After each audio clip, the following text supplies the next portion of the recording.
नमस्कार दोस्तों, welcome to सरकार स्टडी बेस्ड एजुकेशन। चलिए इस क्लास में हम बात करने वाले हैं बीसीए फिफ्थ सेमेस्टर के अंतर्गत डॉट नेट प्रोग्रामिंग, जिसके अंतर्गत बीबी डॉट नेट और एएसपी डॉट नेट के बारे में हम बात कर रहे हैं। तो यहाँ पे हम बात करने वाले हैं यूनिट सेकंड की। यूनिट सेकंड मतलब आपका बीबी डॉट नेट लैंग्वेज के अंतर्गत जो विंडोज़ फॉर्म है वो सारी चीज़ें देखने को मिल जाएगी। इसके पहले हमने यूनिट फर्स्ट देख ली, आई होप आपने वो चीज़ें देख ली होंगे, सारी चीज़ें समझ में आ गई होगी। अब हम यहाँ पे यूनिट सेकंड के अंतर्गत कुछ इंपॉर्टेंट क्वेश्चन यहाँ पे डिस्कस करेंगे। जैसे इसके अंतर्गत पहला क्वेश्चन क्या है, बीबी डॉट नेट में डाटा टाइप्स क्या होते हैं, वेरिएबल्स क्या होते हैं, इनके प्रकार को समझाइए।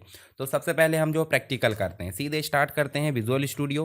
विजुअल स्टूडियो इंस्टॉल कैसे करते हैं, अगर आपको नहीं बनता तो आप उसमें जो है प्लेलिस्ट में या फिर जहाँ पे भी आप जाओगे तो आपको वीडियो मिल जाएगा इसका, विजुअल स्टूडियो का। तो यहाँ पे जो सिंपल है, आपको क्या करना है, क्रिएट न्यू प्रोजेक्ट करना है। क्रिएट न्यू प्रोजेक्ट करोगे तो यहाँ विजुअल बेसिक, विंडोज़ और डेस्कटॉप इस प्रकार आप सेलेक्ट करोगे और आपको जो है नीचे मिलेगा विंडोज़ फॉर्म ऐप। देखिए यहाँ पे विंडोज़ फॉर्म ऐप और साथ में मिलेगा डॉट नेट फ्रेमवर्क। इसको आपको सेलेक्ट करना है और आपको करना है नेक्स्ट। नेक्स्ट करोगे, यहाँ पे नाम देना है। जैसे मैं नाम दे देता हूँ प्रैक्टिस, और यहाँ लिख देते हैं हम क्या, बीसीए फिफ्थ, है ना, बीसीए फिफ्थ। और उसके बाद हम कर लेते हैं नेक्स्ट, यानी कि क्रिएट। जैसे हम यहाँ पे क्रिएट करते हैं, थोड़ा सा प्रोसेस चलेगी और हमारे सामने विजुअल स्टूडियो डिस्प्ले हो जाएगा। अब ये देखिए आपके सामने पूरा आईडी है। आईडी हमने पहले भी डिस्कस कर ली है, मतलब पूरा कंप्लीट आईडी ये कहलाता है, जिसके अंतर्गत हम डेवलपमेंट का काम कर लेते हैं। यहाँ पे हम जो है फॉर्म के अंतर्गत जो भी चीज़ें हैं उसके थोड़े फॉन्ट बढ़ा लेते हैं प्रॉपर्टीज़ के माध्यम से, जिसमें इवेंट ड्रिवन प्रोग्रामिंग पढ़े थे। तो यहाँ पे हमने इसके 14 कर लिए फॉन्ट, ताकि सारे फॉन्ट आपके चेंज हो जाए। और यहाँ पे जो फॉर्म का नाम है वो भी हम यहाँ पे चेंज कर लेते हैं। जैसे इसका नाम रख लेते क्या, बीसीए फिफ्थ कर दो, और बीसीए फिफ्थ के अंतर्गत या यूनिट सेकंड कर दो भाई, यूनिट सेकंड, या फिर हम कर लेते हैं प्रैक्टिस, यहाँ बीसीए फिफ्थ कर देते हैं। जो हमारे फॉर्म है उसका नाम बीसीए फिफ्थ है, प्रैक्टिस हो गया है, इसमें कैपिटल भी कर दो। और उसके बाद हम जो है यहाँ से जो टूल बॉक्स है वहाँ से क्या कर लेते हैं, कुछ लेबल्स लिखे आ जाते हैं। जैसे हमने लाए, ये लेबल हमने ड्रॉ कर दिए।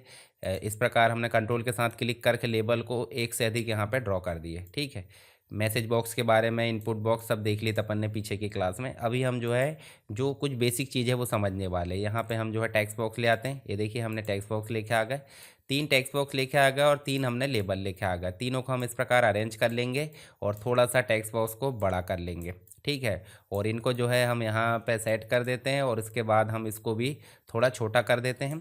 और उसके बाद एक बटन ले आते हैं। बटन क्यों, क्योंकि हमको काम कराना है यहाँ पे। और यहाँ पे जो है हम क्या कर लेते हैं, यहाँ देखिए। ठीक है, चलिए अब इसमें हम जो है क्या कर लेते हैं, यहाँ पे इसका नाम बदल देते हैं भाई। इसका नाम कर देते हैं क्या, इसका नाम कर देते हैं हम ओके।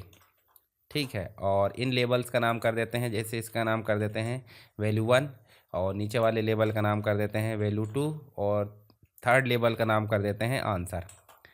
अब ध्यान से देखिए, जब भी हम टेक्स्ट बॉक्स में कोई चीज़ इनपुट कराएं और टेक्स्ट बॉक्स में 2 इनपुट कराएं, मतलब जो टेक्स्ट बॉक्स 2 में कोई चीज़ इनपुट कराए, दोनों को जो है टोटल कर लिया जाए। टोटल करा के यहाँ पे आंसर ला दिया जाए। टोटल, या फिर हम बोल सकते हैं कि टोटल के अलावा हम चाहते हैं कि यहाँ पे हम जो है इसको यहाँ पे लिए और कॉपी करके यहाँ पे पेस्ट कर दिए एक बटन, और एक और बटन हमने पेस्ट कर दिए यहाँ पे, और एक और बटन पेस्ट कर दिए। ठीक है, देखिए यहाँ पे तो यहाँ हमारे पास में हो गए 4 बटन। अब ये चारों बटन हमारी काम करना चाहिए कैसे, प्लस माइनस इंटू डिवाइड। तो उसके लिए हमको क्या करना पड़ेगा, हमको यहाँ पे लेना पड़ेगा वेरिएबल। वेरिएबल एक स्टोरेज एरिया होता है मेमोरी में, ये अल्फ़ाबेट का एक अल्फ़ा न्यूमेरिक नेम होता है जो लोकेशन का नाम को दर्शाता है। ठीक है, जो रन टाइम पे बदल भी सकता है। तो यहाँ पे हम इसका नाम कर देते हैं क्या, इसका नाम कर देते हैं प्लस, और इसका नाम कर देते हैं क्या, माइनस, और इसका नाम कर देते हैं इनटू बोले तो स्टार, और उसके बाद इसका नाम कर देते हैं डिवाइड बोले तो स्लैश। ठीक है, तो ये चीज़ें हमारा हो गया यहाँ बेसिक कैलकुलेटर। और अगर हम चाहें तो इसकी हेडिंग भी बना सकते हैं। मान लीजिए हम यहाँ चलें और इसको नीचे ले आते हैं और एक लेबल को हम कॉपी कर लेते हैं और यहाँ ऊपर पेस्ट करके इसका नाम लिख देते हैं। इसका नाम लिख देते हैं क्या, बेसिक कैलकुलेटर। ये देखिए, और इसका जो फ़ॉन्ट है वो हम बदल देते हैं। जैसे इसका फ़ॉन्ट हम जो है थोड़ा सा यहाँ से 20 कर दो, और चाहे तो आप बोल्ड कर दो। ठीक है, ये इस प्रकार हमने इसका नाम बदल दिए। ठीक है, ग्रुप बॉक्स में लेना था तो ग्रुप बॉक्स में भी ले सकते हैं। इन बटन के साइज़ थोड़े छोटे करना है तो वो भी हम कर सकते हैं। देखिए इस प्रकार से हमने छोटे साइज़ कर दिए। अब देखिए बटन हम एक साथ सेलेक्ट करेंगे तो भी बटन के साइज़ जो है इस प्रकार से छोटे हो जाएंगे। अब अरेंज कर दो, कोई दिक्कत नहीं, इस प्रकार से आप अरेंज कर सकते हैं यहाँ से। ये देखिए सबकी बराबर से ऐसे दूरी निर्धारित कर दो और हम अरेंज कर सकते हैं। और सभी को एक साथ सेलेक्ट करके हम जो है इस प्रकार एक तरफ खिसकाए और खिसकाने के बाद हम जो है फॉर्म को क्या कर देते, छोटा कर देते। ये बन गया हमारा बेसिक डिज़ाइन जो फॉर्म डिज़ाइन कहलाता है। आपको इस प्रकार से भी बना सकते हैं।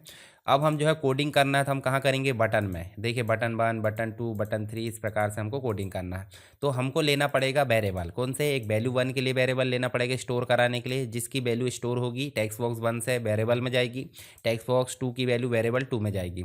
और उसके बाद वेरिएबल दोनों जुड़ जाएंगे तो वो कहाँ आएंगे, जुड़ने के बाद वो आंसर में आएंगे और आंसर कहाँ आएगा, टेक्स्ट बॉक्स 3 में आएगा। इन सब का नाम आपको पता, देखिए यहाँ पे टेक्स्ट बॉक्स 1 दिख रहा है, यहाँ पे टेक्स्ट बॉक्स 2 दिख रहा है, यहाँ पे टेक्स्ट बॉक्स 3 दिख रहा है। तो हम सीधे चलते बटन 1 में, और बटन 1 में चल के देखिए बटन 1 का क्लिक इवेंट आ गया जो इवेंट ड्रिवन प्रोग्रामिंग के अंतर्गत आता है।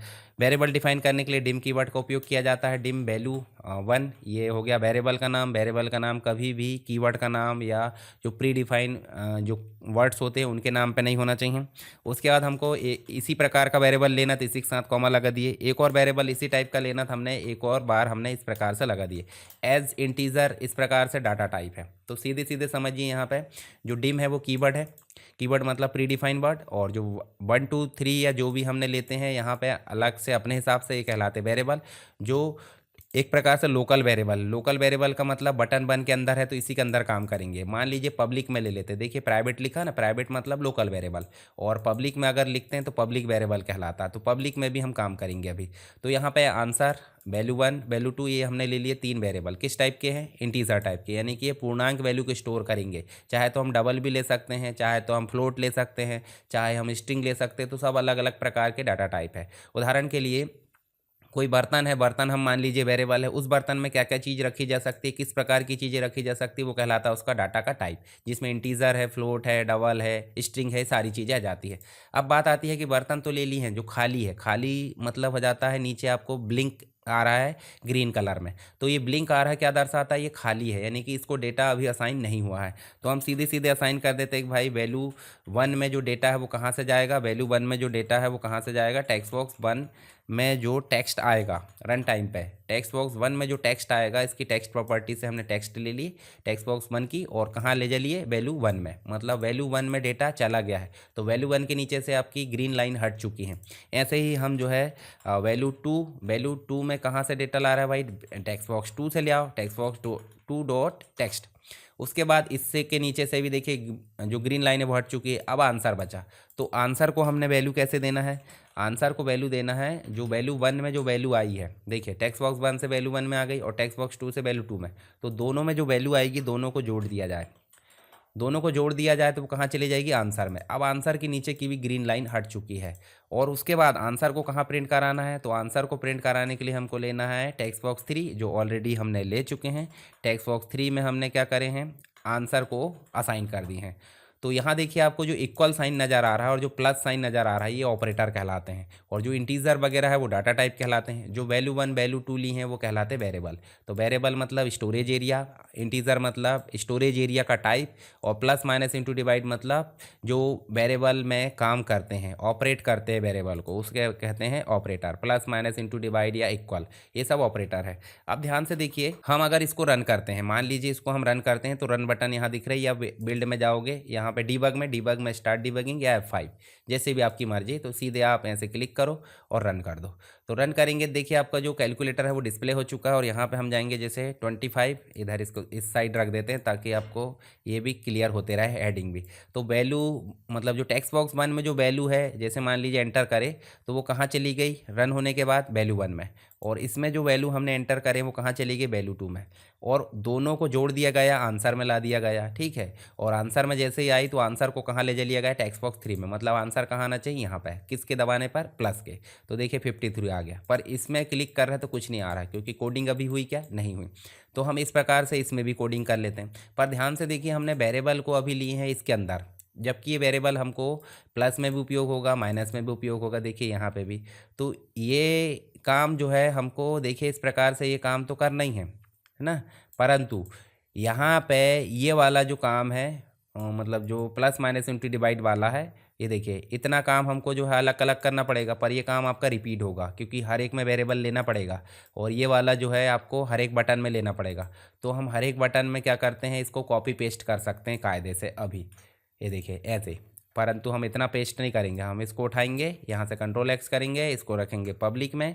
तो देखिए अब ये वेरिएबल हो गया पब्लिक में। इसका मतलब अब वो बटन 1 में भी उपयोग हो सकता है, बटन 2 में भी उपयोग हो सकता है, बटन 3 में भी। तो इसको हम कर लेते हैं अभी कॉपी। ये देखिए माइनस वाली बटन में क्या कर देते हैं, यहाँ प्लस की जगह क्या कर लेते हैं माइनस। उसके बाद फिर चलते हैं इंटू वाली बटन में, क्या करते हैं इंटू वाली बटन में इसको क्या कर लेते हैं इंटू, बोले तो शिफ्ट के साथ 8 दबाए। और उसके बाद हम जो है ये डिवाइड वाले में चलते हैं और यहाँ पे जाके हम इसको क्या कर लेते हैं डिवाइड। ठीक है, तो देखिए हमको वेरिएबल बार बार लेने की आवश्यकता नहीं पड़ी, क्योंकि ये पब्लिक वेरिएबल हो गया और ये लोकल वेरिएबल थे यहाँ पे। चलिए अभी हम जो है सिंपल इसको रन कराते हैं यहाँ से, और रन करें। रन करने के बाद देखिए आपके सामने जो है यहाँ मान लीजिए हम लिख देते हैं 25 और यहाँ लिख देते हैं 5। दोनों को प्लस करेंगे 30 आ जाएगा, दोनों को माइनस करेंगे 20 आ जाएगा, दोनों को इंटू करेंगे 125 और डिवाइड करेंगे तो 5 आ जाएगा। तो हमारा बेसिक कैलकुलेटर यहाँ पे काम कर रहा है। तो इस प्रकार एग्जाम्पल बनाकर आप समझा सकते हैं। चलिए इसको समझ लेते हैं। वेरिएबल मतलब एक स्टोरेज लोकेशन जो वैल्यू को स्टोर कर सकते हैं किसी प्रोग्राम को चलने के दौरान। ठीक है, जैसे अगर इंग्लिश में बात करें तो variable is a named memory location use to store data. Its value can change during program execution, यानी कि वेरिएबल की वैल्यू प्रोग्राम एग्जीक्यूशन के दौरान चेंज की जा सकती है। और वेरिएबल डिक्लेयर करने का सिंटेक्स मुख्य रूप से क्या है, डिम लगाए वेरिएबल का नाम, वैल्यू 1 वैल्यू 2 जो भी है, एज लगाए डाटा टाइप इंटीजर या कुछ भी हो सकता है, जैसे डिम एज एस इंटीजर। ठीक है, डिम नेम एस स्ट्रिंग, ये सब वेरिएबल डिफाइन करने की। इसका एग्जांपल बनाना नहीं भूलना जो मैंने समझाया हूँ। डाटा टाइप मतलब डाटा टाइप दो कैटेगरी में होते हैं मुख्य रूप से। अगर बात करें तो वेरिएबल के टाइप को डिफाइन कर लेते हैं, जैसे बुलियन है, सिंगल बाइट स्टोर कर लेता है ट्रू और फॉल्स। बाइट ये 1 बाइट स्टोर कर लेता है 0 से 255। इसके अलावा आप देखोगे तो शॉर्ट 2 बाइट स्टोर कर लेता है इंटीजर वैल्यू। इंटीजर आपका 4 बाइट स्टोर कर लेता है होल नंबर्स। उसके बाद आपका लॉन्ग होता है 8 बाइट, सिंगल होता है 4 बाइट, डबल होता है 8 बाइट, डेसिमल 16 बाइट। उसके बाद केयर है आपका 2 बाइट मिल जाता है। डेट आप देखोगे तो 8 बाइट है। तो इस प्रकार से आपको डेटा टाइप देखने को मिल जाते हैं। जैसे यहाँ देखोगे तो डिम प्राइस है, तो प्राइस आपका डेसिमल में ले सकते हैं तो डबल आता है, यानी कि 99.99।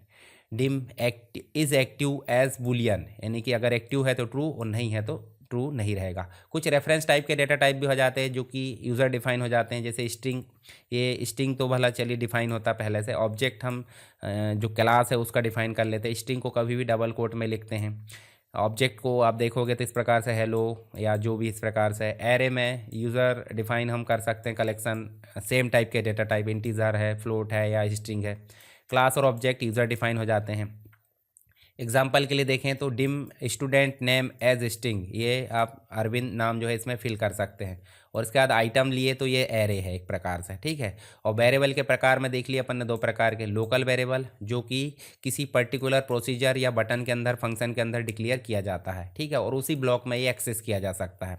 और प्रोसीजर जैसे ख़त्म हुआ तो मेमोरी से हट जाते हैं। जैसे कि हमने किसी वेरिएबल को अगर किसी प्रोसीजर बटन के अंदर लिया है, जैसे उदाहरण के लिए यहाँ चलो तो यहाँ चल के हमने देखिए बटन के अंदर अगर वेरिएबल ली हैं, जैसे अभी लिए थे यहाँ पे, तो वो क्या कहलाता था प्राइवेट, पर अभी कैसे लिए है पब्लिक में। पब्लिक मतलब ग्लोबल, तो ग्लोबल मतलब पूरे मॉड्यूल में काम कर लेते हैं। फॉर्म की क्लास के अंतर्गत या पब्लिक के रूप में इसको उपयोग किया जाता है। ऐसे पब्लिक के रूप में भी हम काउंट कर सकते हैं, public count as integer.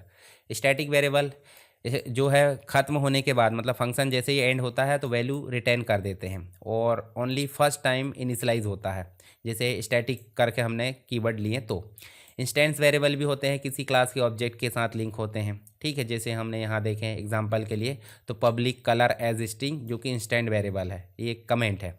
Shared variable भी हो जाते हैं, सभी ऑब्जेक्ट के बीच कॉमन रूप से शेयर हो जाते हैं। तो इस प्रकार से हमने वेरिएबल और जो आपके डेटा टाइप थे वो सारी चीज़ें देख ली हैं। अब बात कर लेते हैं नेक्स्ट क्वेश्चन की, जो लूपिंग कंडीशनल स्टेटमेंट के साथ में देखने को मिल जाता है। तो लूपिंग क्या होता है, बार बार अगर कोई चीज़ें चल रही है तो कंडीशन जब तक हमारी ट्रू रहती है तब तक वो चलते रहेगा। जैसे हमको दौड़ना है 1 से लेकर 10 तक, तो 10 तक जब तक नहीं आएगा तब तक हम दौड़ते रहेंगे और नहीं तो हम बंद कर देंगे, तो वो कहलाता है लूप। और किसी शर्त के आधार पर काम करते हैं। शर्त मतलब यदि ऐसा हुआ तो ऐसा, ऐसा हुआ तो ऐसा, इसके लिए होती है कंडीशनल स्टेटमेंट। तो चलिए हम एक प्रोग्राम बनाते हैं। प्रोग्राम मतलब एक फॉर्म ऐड करते हैं। प्रोजेक्ट में चलते हैं, ऐड विंडोज़ फॉर्म, और यहाँ से एक फॉर्म ऐड कर लेते हैं, ऐड फॉर्म। और इसको भी फॉन्ट टाइप हम दे देते हैं क्या, यहाँ पे चलते हैं स्टार्ट पोजीशन, इसको सेंटर दे देते हैं ताकि सेंटर में डिस्प्ले हो। उसके बाद इसकी फॉर्मेटिंग हम सेंड जो है 14 कर देते हैं इस प्रकार से। और इसके फ़ॉन्ट को हम जो है मतलब जो साइज़ है वो कम कर देते। ये देखिए हम इस प्रकार से इसका साइज़ यहाँ पे इस प्रकार कम कर देते हैं। और इसमें भी हम जो है कुछ ले लेते हैं लेबल, जैसे हमने लिए एक लेबल और एक ले लिए हमने क्या, टेक्स्ट बॉक्स, ठीक है, और एक ले लेते हैं हम बटन। यहाँ पे हमने ले लिए एक बटन, और ये तीनों चीज़ लेके हम जो है यहाँ पे काम कराते हैं। तो सबसे पहले हम जो है इफ़ वाली चीज़ें देखेंगे। क्या देखेंगे? इफ़ वाली चीज़ें। और फिर उसके बाद हम लूप देखेंगे। तो यहाँ पे हम रख देते हैं क्या, इफ़, इसका नाम रख देते हैं हम क्या, इफ़, या फिर ओके कर दो, कोई दिक्कत नहीं। और इसका नाम रख देते हैं अपन क्या, एज रख देते हैं। और यहाँ पे हम जो है वैल्यू एंटर कराते हैं। अब वैल्यू एंटर कराने के लिए कोडिंग भी तो करना पड़ेगा। तो सबसे पहले हम डबल एंटर करते हैं यहाँ पे, और हम लेते हैं dim age as integer type की एज रहेगी। और एज में क्या होना चाहिए, एज में टेक्स्ट बॉक्स 1 की वैल्यू चली जाए, ठीक है, टेक्स्ट बॉक्स 1 की वैल्यू चली जाए। और हम चेक कर लेते हैं क्या, इफ़ यदि एज बड़ी है या बराबर है किसके, 18 के, तो यहाँ पे क्या होना चाहिए, एक मैसेज बॉक्स डिस्प्ले होना चाहिए, ठीक है, मैसेज बॉक्स डॉट शो। हमने मैसेज बॉक्स ऑलरेडी डिस्कस कर लिए हैं। और डबल कोट के अंदर लिख देंगे बधाई हो। भाई सिंपल सी बात है, कोई एज 18 के ऊपर हो गया तो वो वोट दे सकता है, मतलब बधाई का पात्र है, ठीक है, बधाई हो, आप वोट दे सकते हैं, जो भी है, ठीक है। तो हमने इस प्रकार से एक मैसेज टाइप कर लिए। और यदि नहीं है, ये तो सिंपल इफ हो गया, मतलब ट्रू आंसर बस आएगा। तो चलिए रन करके देख लेते पहले। जैसे यहाँ पे अगर रन करेंगे, चलिए पहले रन करके देखो। तो रन करेंगे, देखिए पहला फॉर्म रन हो रहा है, जबकि पहला फॉर्म रन नहीं करना, हमको करना दूसरा फॉर्म। तो माय प्रोजेक्ट में चलना है, सॉल्यूशन एक्सप्लोरर में, और यहाँ पे आपको स्टार्टअप फॉर्म नज़र आ रहा है, इसमें जाकर आपको फॉर्म 2 करना है। तो जब भी आपको एक फॉर्म से दूसरे फॉर्म में रन होने के लिए स्विच करना है, तो आपको सबसे पहले कहाँ जाना है, माय प्रोजेक्ट में। माय प्रोजेक्ट में जाने के बाद आपको जाना है स्टार्टअप में, और जो भी फॉर्म आपको रन करना है वो फॉर्म आप सेलेक्ट करेंगे, और उसके बाद आपको रन कर लेना है। तो हमारा सेलेक्टेड फॉर्म यहाँ पर रन हो जाएगा। हम सीधे यहाँ पर एंटर करते हैं 17। तो देखिए यहाँ पे कोई आंसर नहीं आ रहा। क्यों नहीं आ रहा है? क्योंकि ये जो है एक प्रकार से सिंपल इफ़ है। सिंपल इफ़ मतलब राइट आंसर होगा तो ही ट्रू होगा, मतलब आंसर आएगा, नहीं तो नहीं आएगा। जैसे मान लीजिए 19 कर देते हैं, देखिए यहाँ मैसेज आएगा बधाई हो। तो ये हो गया सिंपल इफ़। इसी के साथ में एक और हो जाता है आपका क्या, एल्स इफ़। इसमें ही हम एल्स लगाएंगे यहाँ पे, और एक मैसेज बॉक्स यहाँ पे लाकर टाइप कर देंगे, और यहाँ पे लिख देंगे अभी आप बच्चे हो, मतलब आप वोट नहीं दे सकते, ठीक है। तो इस प्रकार से हमने मैसेज टाइप करे। मैसेज आप कुछ भी कर सकते हैं, you can vote, you can not vote. मैं अभी ऐसे ही कॉमन बता रहा हूँ टाइप करके कि आप कुछ भी टाइप कर सकते हैं। मान लीजिए आप 17 टाइप करते थे, क्या क्या बोल रहा है, अभी आप बच्चे हो। और अगर मान लो आप इसी में 18 कर देते तो क्या बोलेगा, इसमें बोलेगा बधाई हो। अब इसी को हम नेस्टेड इफ़ में बदल सकते हैं, एक इफ़ के अंतर्गत दूसरा इफ़ लगा सकते हैं। भाई ये पूरा का पूरा हम अभी जो है कॉपी कर लेते हैं। कॉपी मतलब कट कर लेते हैं। अब हम एक वेरिएबल और ले लेते हैं। एक वेरिएबल कौन सा, डिम कंट्री एज स्ट्रिंग, ठीक है। और कंट्री कहाँ से आनी चाहिए, कंट्री आनी चाहिए आपकी यहाँ से, जो आपका फॉर्म है, फॉर्म में जो एक और आपको क्या लेना पड़ेगा, एक और ऐसे डुप्लीकेट कर लो, और यहाँ इसका क्या कर दो, इसको कर दो कंट्री। और इस टेक्स्ट बॉक्स का नाम क्या है, ध्यान से देखो, टेक्स्ट बॉक्स 2 है, ठीक है। और टेक्स्ट बॉक्स 2 है, टेक्स्ट बॉक्स 2 ध्यान रखना कि हमने टेक्स्ट बॉक्स 2 करे हैं। और यहाँ से जो कंट्री है वो कंट्री किससे आएगी, तो हम कोई दिक्कत नहीं, हमने बाद में लिए, तो टेक्स्ट बॉक्स 2 कर दो, text box 2 dot text. Country कहाँ से आएगी, टेक्स्ट बॉक्स 2 से कंट्री में, और एज कहाँ से आएगी, टेक्स्ट बॉक्स 1 से। और हमें एक इफ़ लगाते हैं, इफ़ यदि कंट्री बराबर है किसके, डबल कोट के अंदर आप दोगे इंडिया के। तो ऐसे टाइप करना है इंडिया, है ना, कैपिटल हो तो कैपिटल, स्मॉल हो तो स्मॉल, ठीक है, इंडिया। तो क्या होना चाहिए, देन यहाँ पे होना चाहिए जो अंदर हमने स्टेटमेंट ली हैं। तो फिर से देखिए कंट्री चेक होगा, अगर इंडिया है तो फिर से एज चेक होगी कि 18 है कि नहीं, ठीक है। तो मैसेज क्या आएगा, बधाई हो, और नहीं तो अभी आप बच्चे हो। अच्छा, इसका एल्स तो आ गया, पर ये वाले ऊपर वाले इफ़ का एल्स कहाँ आया, ऊपर वाले इफ़ का एल्स अपन लगाएंगे, और क्या बोलेंगे, एक मैसेज बॉक्स डिस्प्ले कराना है, और क्या बोलना है नीचे मैसेज बॉक्स में कि भाई यहाँ इंडिया का नहीं है तो अपने देश में चले जाओ, ठीक है। यहाँ पे आपका वोटर आईडी नहीं बनेगा, तो इस प्रकार से हम मैसेज डिस्प्ले करा सकते हैं। तो देखिए यहाँ पे हम जो है सिंपल कंट्री अपन ने इंडिया टाइप करे, और यहाँ एज मान लीजिए 17 कर दिए, तो क्या बोल रहा है, अभी आप बच्चे हो। और मान लीजिए अपन ने 18 कर दिए, तो क्या बोल रहा है, बधाई हो। और 18 है, उसके बाद भी यूएसए का है, तो क्या बोलेगा, देखो ध्यान से, अभी अपने आप मतलब अपने देश में चले जाओ। तो ये नेस्टेड इफ़ कहलाता है, मतलब एक इफ़ के अंतर्गत दूसरा इफ़। ऐसे ही एल्स इफ भी होता है। एल्स इफ क्या होता है, मल्टीपल इफ़ कंडीशन हो जाती है। ऐसे में एक आपको लूपिंग वाला एग्जांपल बता देता हूँ, लूप कैसे चलाते हैं। तो जैसे एक लेबल लिए, लेबल हम जो है इस प्रकार से यहाँ ले लेते हैं। अच्छा, लेबल नहीं भी ले तो सीधे ले लो लिस्ट बॉक्स। ये देखिए, ये लिस्ट बॉक्स ले लिए, और लिस्ट बॉक्स में एक बटन ले लेते हैं नीचे यहाँ पे, और बटन में हम कर देते हैं ऐड। क्या कर देते हैं, ऐड। अब यहाँ एक फॉर लूप लगाना, जैसे इसका नाम कर दिए ऐड, और उसके बाद अपने एंटर कर दिए।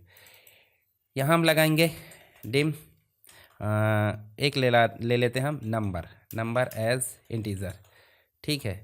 और नम को अपन दे देते हैं क्या, नम को हम दे देते हैं अभी 1 दे देते हैं, और फॉर लूप चला देते हैं। फॉर करके जो है नम को इक्वल करे 1 to 10, ठीक है। नम को आप नहीं भी लोगे यहाँ 1 तो भी कोई दिक्कत नहीं है, सीधे आप हटा दो इस प्रकार से, ठीक है, 2 10। और स्टेप अगर देना है तो आप कर दो 1, ऐसे एंटर करें। और लिस्ट बॉक्स जो लिए हमने, लिस्ट बॉक्स की एक प्रॉपर्टी होती है आइटम्स, और उसको ऐड कर दो मेथड के माध्यम से, और यहाँ कर दो क्या, नम, ठीक है। इतना करो, और उसके बाद आपको करना है रन जैसे ही करोगे और यहाँ करोगे ऐड, तो देखिए यहाँ 10 तक वैल्यू ऐड हो गई है। तो फॉर लूप क्या कर रहा है, फॉर लूप एक प्रकार से लूपिंग, जब हमने कंडीशन दी है तो वो काम कर रहा है। अगर मान लो यहीं हमने 2 दे दिए, और यहाँ हमने 20 दे दिए, और यहाँ हमने 2 का गैप दे दिए, तो जब आप रन करोगे तो देखिए 2 का टेबल यहाँ पे प्रिंट हो जाएगा। देखिए, देख रहे हैं। तो ये हो जाता है लूप। इसी प्रकार वाइल लूप होता है, डू वाइल लूप होता है, सारी चीज़ें। तो चलिए एक बार समझ लेते हैं। इफ़ एल्स क्या होता है, कंडीशन। इस प्रकार सिंटैक्स भी लिखना आपको इफ़ कंडीशन के साथ में, ठीक है। कोड आपका इस प्रकार, एग्जाम्पल के लिए आप दर्शा सकते हैं जो हमने एज वाला प्रोग्राम बताया, साथ में GUI वाला एग्जाम्पल भी देना है, मतलब फॉर्म डिज़ाइन भी बनाकर बताना है। एल्स में क्या होता है, एल्स भी होता है भाई, अगर पास हुआ तो पास, नहीं तो फेल भी होगा। सिंपल इफ़ ऊपर वाला, और नीचे वाला आपका एल्स इफ। ऐसे ही इफ़ एल्स इफ़ इस प्रकार देखें तो आपको मल्टीपल मिल जाते हैं। जैसे 75 इसका जो परसेंटेज है, अगर 75 के ऊपर है तो ग्रेड A, 60 के ऊपर है तो ग्रेड B, अगर आपका नहीं है तो C कर दो। सेलेक्ट केस भी होता है इफ़ एल्स जैसे ही मल्टीपल के लिए, मतलब किसी एक वैल्यू पर क्या लगाता है, केस लगाता है। जैसे मान लीजिए डे में अपन ने 3 दे दिए, तो केस में क्या बोलेगा, 0 से काउंट करता है, मतलब 0 से एक प्रकार से संडे, 1 में आया तो मंडे, 2 में आया तो ट्यूसडे। तो सेलेक्ट कर लिए हमने क्या, डे, और डे को सेलेक्ट करने के बाद हमने जो है मैसेज बॉक्स में क्या लिख दिए, केस 1 में मंडे, केस 2 आया तो क्या लिख दिए, ट्यूसडे, केस 3 आया तो वेडनेसडे। ऐसे 7 तक हम ले सकते हैं, या 6 तक। और कुछ नहीं आया तो क्या बोलेंगे, इनवैलिड डे। भाई 7वां, अगर मान लो 7 दिन में से कोई नहीं है तो इनवैलिड डे आ जाएगा। लूपिंग में क्या होता बताया मैंने अभी, लूपिंग में हमको फॉर लूप जब तक कि कंडीशन ट्रू है चलते रहेगा, नहीं तो नहीं चलेगा। मैसेज बॉक्स में भी हम प्रिंट करा सकते हैं बार बार, नंबर आई करे तो बार बार जो है 5 तक वो प्रिंट होते जाएगा, ऐसे 1 2 3 4 5। वाइल लूप ट्रू रहने तक चलते रहता है जब तक कंडीशन पता ना हो। तो यहाँ हमने इंटीजर लिए एक n, और n छोटा है कब तक, जब तक कि 5 के बराबर ना पहुँच जाए। तो यहाँ मैसेज बॉक्स में n प्रिंट होते रहेगा, और हर बार n में एक प्लस होते रहेगा, ठीक है। तो ये भी इस प्रकार से प्रिंट करेगा। डू वाइल, एक बार कंडीशन एग्जीक्यूट होती है, चाहे वो गलत हो चाहे सही हो। सही हो तो आगे बढ़ेगा, नहीं तो जो है कैंसिल हो जाएगा। तो डू पहले ही है, देखो कंडीशन यहाँ चेक नहीं की गई, डू पहले ही है। तो मैसेज बॉक्स में x प्रिंट कर देगा, भले ही बाद में चेक किया गया हो, छोटा हो या बड़ा। डू अंटिल भी रहता है, कंडीशन फॉल्स रहने तक चलता है। तो ये देखिए डू अंटिल कब तक, जब तक कि n बड़ा हो 5 से, और अगर जो छोटा हो जाएगा तो सिंपल सी बात है, वो क्या हो जाएगा, वो एग्जाम मतलब जो है आउट हो जाएगा। तो कुछ यहाँ पे आप जो है समरी देख सकते हैं जो हमने समझे हैं।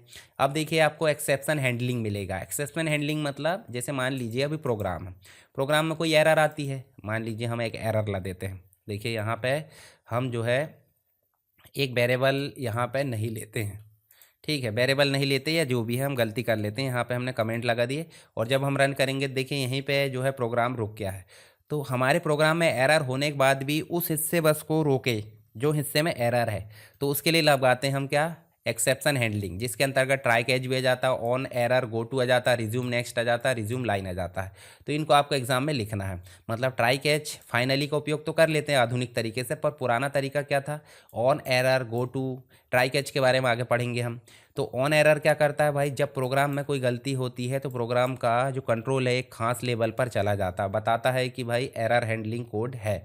तो on error go to error handling, इस प्रकार से इसका सिंटैक्स है। डेमो हमने एक प्रोसीजर लिए और उसके अंदर क्या लगा दिए, on error go to handler, और 2 वेरिएबल ले लिए यहाँ पे ए और बी, जिसको हमने वैल्यू भी असाइन कर ली, और एक वेरिएबल लिए जिसको वैल्यू असाइन नहीं करे। अब सी में हमने ए डिवाइड बी करे, और अगर 0 से डिवाइड होता तो क्या होता है, एरर आती है। तो एरर आएगी तो क्या हो जाएगा, ये यहाँ पे पहुँच जाएगा, एक मैसेज भी डिस्प्ले होगा जिसके अंतर्गत क्या होगा, एरर ऑकर्ड। ठीक है, एरर और डिस्क्रिप्शन यहाँ पे प्रोवाइड कर देगा।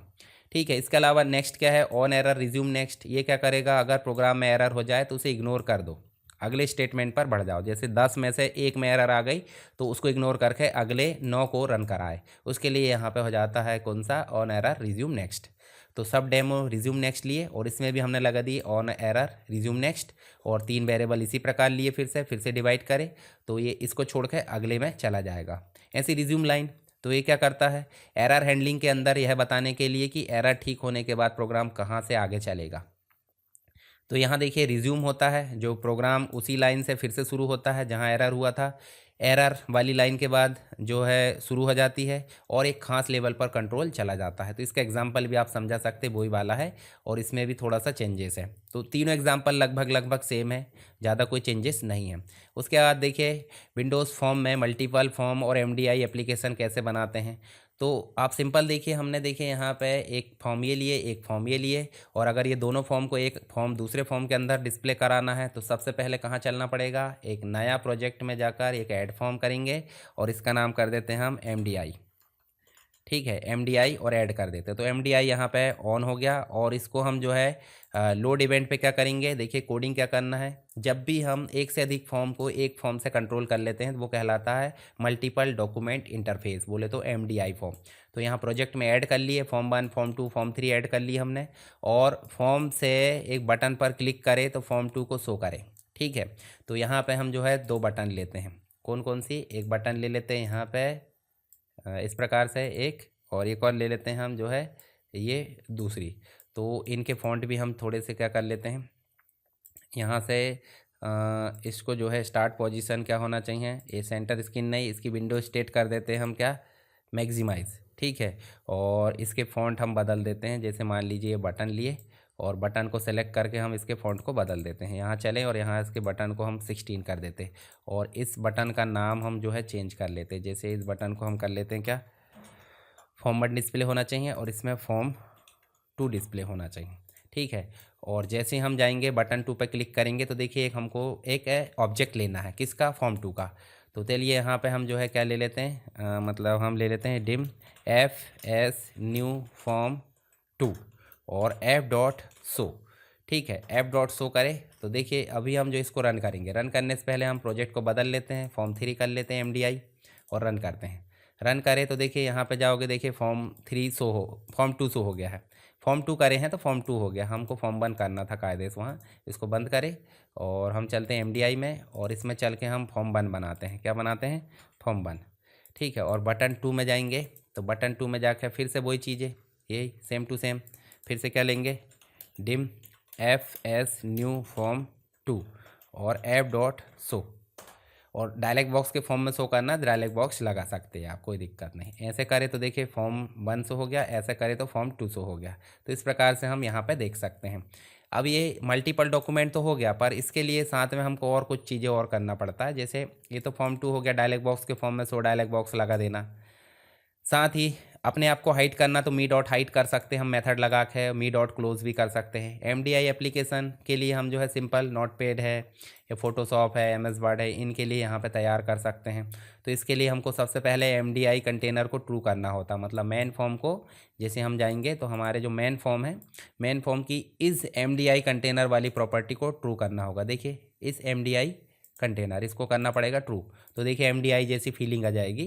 अब रन करोगे देखिए एमडीआई वाली फीलिंग आ जाएगी। देखिए ये देखिए अभी सेंटर पे शो होना चाहिए सभी चीज़ें।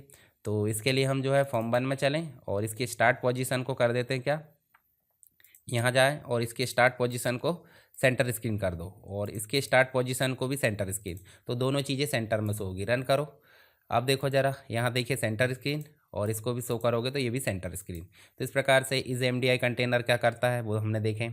उसके बाद हम जो है क्या कर सकते हैं, ये देखिए मतलब जो हम चाइल्ड फॉर्म लेते हैं, चाइल्ड फॉर्म के कोड में क्या करना है हमको, dim f s new form two और f dot m d i parent को कर दो मी, ठीक है, और एफ डॉट शो कर दो, मतलब उसका पेरेंट को होना जाना चाहिए एम डी आई हो जाना चाहिए। तो चलिए हम जो एम डी आई में चलें और एम डी आई में चल के हम बटन पे चलते हैं और यहाँ पे चल के हम ये ले ली हमने, तो यहाँ चल के हम जो है क्या कर लेते हैं, हाँ, कौन सी बटन पे चलें, ये फॉर्म 1 वाली बटन पे, तो फॉर्म 1 वाली बटन पे चले और ये देखिए एफ का एमडीआई किसे बनाना है, एमडीआई पेरेंट, ठीक है, एमडीआई पेरेंट किसको बनाना है, एमडीआई पेरेंट बना दो इक्वल मी, मतलब ये खुद जो फॉर्म है एमडीआई फॉर्म किसका पेरेंट बन जाएगा, फॉर्म 1 का, और जो एफ है उसको कर दो सो। अब पेरेंट बनाने के बाद देखिए एफ इसको भी एमडीआई पेरेंट बना दो यहाँ से और इसको भी, और रन करेंगे तो आप देखिए ध्यान से ऐसे क्लिक करोगे तो देखिए यहाँ पे इसके पीछे चला जाएगा क्योंकि ये पेरेंट है, ठीक है, और ये आपका जो एमडीआई है ये देखिए इस प्रकार पीछे चला जाएगा। तो हम जो है इस प्रकार एमडीआई एप्लीकेशन तैयार कर सकते हैं, इसका एग्जांपल आप समझा देना, ठीक है। VB.NET के कंप्लीट लेक्चर भी और ASP.NET के कंप्लीट लेक्चर भी आपको मिल जाएंगे, तो उनमें आप डिटेल में समझ सकते हैं। यहाँ मैं सिर्फ एग्ज़ाम के लिए क्वेश्चन सॉल्व करवा रहा हूँ आपको। चलिए आगे चलें, तो रन टाइम में कंट्रोल कैसे ऐड करते हैं, तो देखिए हम जो है यहाँ पे अगर बात करें तो हम रन तो कर ही रहे हैं, तो ये कंट्रोल पहले से है, तो हम एक प्रोजेक्ट लेते हैं ऐड विंडोज़ फॉर्म और यहाँ ऐड कर लेते हैं और यहाँ चल के हम जो है इसको इस प्रकार से और रन करने के लिए प्रोजेक्ट में जाते हैं और यहाँ जाकर हम इसको फॉर्म 3 को रन करा देते हैं। जैसे हम इसको रन कराएंगे तो फॉर्म 3 और फॉर्म 3 में हम जो है यहाँ लोड हो तो ऑटोमेटिक क्या हो जाए, एक कंट्रोल ऐड हो जाए, जबकि अभी है क्या, अभी तो बिल्कुल नहीं है। तो हम चलेंगे सीधे, देखिए यहाँ पे इस प्रकार कोडिंग करेंगे।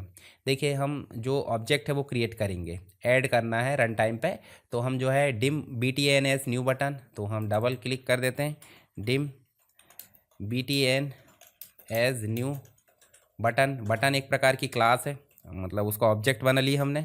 और उसके बाद हमको क्या करना है, बटन डॉट टेक्स्ट क्लिक मी करना है, तो यहाँ पे देखिए button dot text equal click मी है ना, डबल कोट के अंदर लिखना है, ध्यान रखना स्ट्रिंग है, क्लिक मी। और उसके बाद हमको जो है क्या करना है, नीचे आप जाओगे, सॉरी बटन नहीं लेना है, BTN लेना है क्योंकि ऑब्जेक्ट लिए हमने। यहाँ पे आप जाओगे तो BTN की विड्थ कर दो, हाइट कर दो, लेफ्ट टॉप जो भी है ना, तो BTN डॉट हाइट कर दो। हाइट कितनी करना है भाई, हाइट मान लो आपको 50 पिक्सल करना है, ठीक है, 50 पिक्सल, और यहाँ पे पिक्सल ना लो, यहाँ पे सिर्फ 50 दे दो।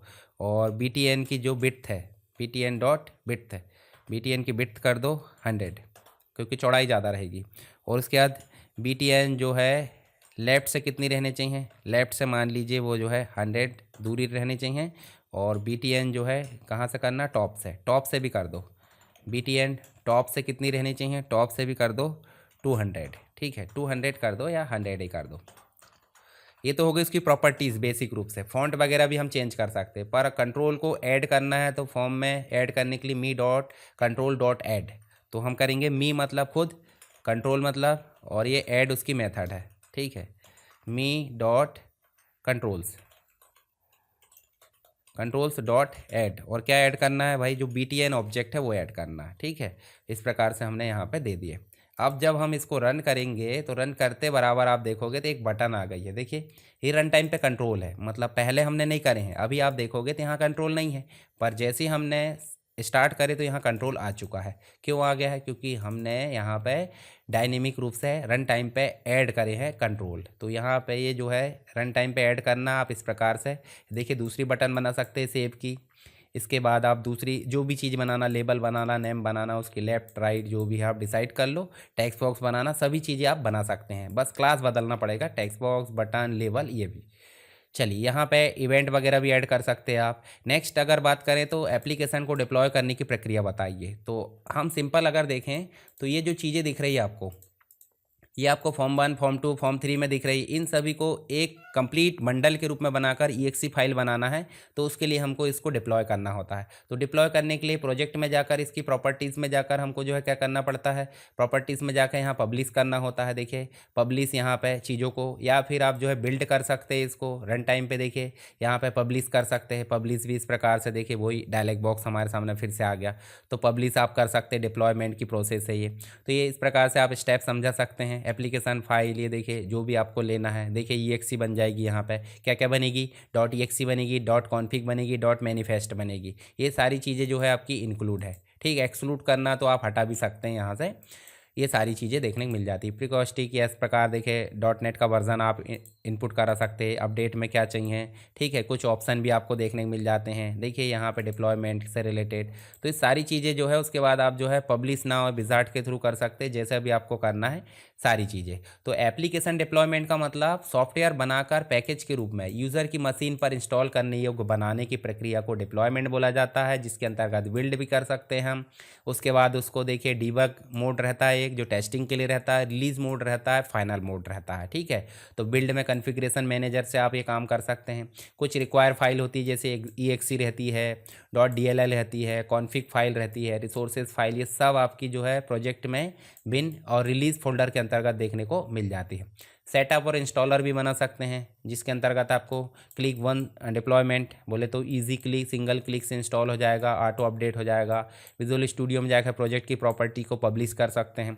MSI सेटअप भी बना सकते हैं हम, Xcopy भी बना सकते हैं, प्रिकॉस्टिक इंस्टॉल भी कर सकते हैं, जो अभी हमने देखे हैं। .NET फ्रेमवर्क है, SQL सर्वर है, क्रिस्टल रिपोर्ट, ये सब ऐड करना होता है। जैसे हमने यहाँ देखिए, यहाँ पे जाओगे तो यहाँ आपको सारी चीज़ें मिलेगी, क्रिस्टल रिपोर्ट वगैरह जो भी चीज़ें आपको रन करना है डिप्लॉयमेंट के समय। सेटअप पैकेज बनाकर हम CD में, पेन ड्राइव में, वेबसाइट में आदि में डिलीवर करा सकते हैं और इंस्टॉलेशन करने के लिए यूज़र को प्रोवाइड कर सकते हैं। ठीक है, तो ये सारी चीज़ हो जाती है आपकी क्या, .NET के अंतर्गत डिप्लॉयमेंट। हमने सेकेंड यूनिट के अंतर्गत कुछ इंपॉर्टेंट क्वेश्चन यहाँ डिस्कस किए, आई होप आपको समझ में आ गए होंगे। अगर आपको सारी चीज़ें आगे चाहिए तो आप मुझे कमेंट बॉक्स में बताते रहिए कि आगे जो है सभी चीज़ें आपको जो है सॉल्यूशन चाहिए, जितने भी सब्जेक्ट है मैं कोशिश करूँगा एग्जाम के पहले प्रोवाइड करने की। तो वीडियो पसंद आया तो वीडियो को लाइक करें, अपने दोस्तों के साथ शेयर करें, ज़्यादा से ज़्यादा लोगों के साथ शेयर करें, ज़्यादा से ज़्यादा लाइक करें, ताकि मुझे भी मोटिवेशन मिलता रहे। चलिए मिलते हैं नेक्स्ट क्लास में, तब तक के लिए जय हिंद।